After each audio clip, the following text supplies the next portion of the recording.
আসসালামু আলাইকুম। আজ অনেক দিন ভিডিও শেয়ার করা হয় না, তাই ভাবছি আজকে একটা ভিডিও শেয়ার করব আমার প্রিয় সবজি বাগান নিয়ে। কি লাগালাম এখানে দেখুন নতুন করে। আজ 3 সপ্তাহ হলো এখানে লাউয়ের চারা লাগিয়েছি। মাশাআল্লাহ চারাগুলো সুন্দর হয়ে উঠছে। আর এটাতে আমরা বাজারের কেনা কোনো সার ব্যবহার করি না। এই যে তরকারির খোসা, চা পাতা যেগুলো ঘরে জমে, প্রাকৃতিক সারটাই দিয়ে থাকি আমরা। 3 সপ্তাহে গাছগুলো মাশাআল্লাহ ভালোই বেড়ে উঠেছে। এই যে প্রায় মাচায় উঠে গেছে। আরও লাগিয়েছি আলাদা আলাদা জায়গায়। গাছে বেগুনও আছে অল্প অল্প, মাঝে মাঝে আমরা বেগুন তুলে খাই। আজকেও রান্না করেছি। বেগুন গাছের পাশে এই যে পেঁপে গাছ, অবস্থা ভালো না, বৃষ্টিতে গাছটা পড়ে গিয়েছিল, এরপর আবার একটা খুঁটি দিয়ে সোজা করে দিয়েছে। এখন দেখুন আজ 4 মাস হলো ধুন্দল খাচ্ছি গাছ থেকে। ভাবলাম একবার গাছগুলো কেটেই দেই, কিন্তু কাটলাম না। যে যখন লাউ গাছগুলো মাচায় পুরো উঠবে তখন কেটে দেব। এখনও আলহামদুলিল্লাহ ভালোই ধুন্দল ধরছে গাছে।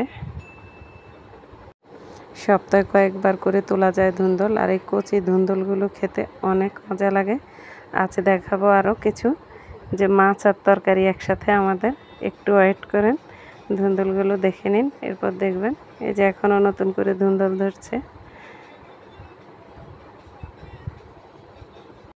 এই তরকারির মাছাটা আমাদের একদম পুকুর পাড়ে, এই জন্য বললাম মাছ তরকারি একসাথে। কিন্তু মাছ ধরার একটা টেকনিকও আপনাদের সাথে এখন শেয়ার করব, কীভাবে ধরি, যেহেতু বলেইছি মাছ তরকারি একসাথে। এখনও এখানে ধুন্দল গাছের ফাঁকে ফাঁকে কয়েকটা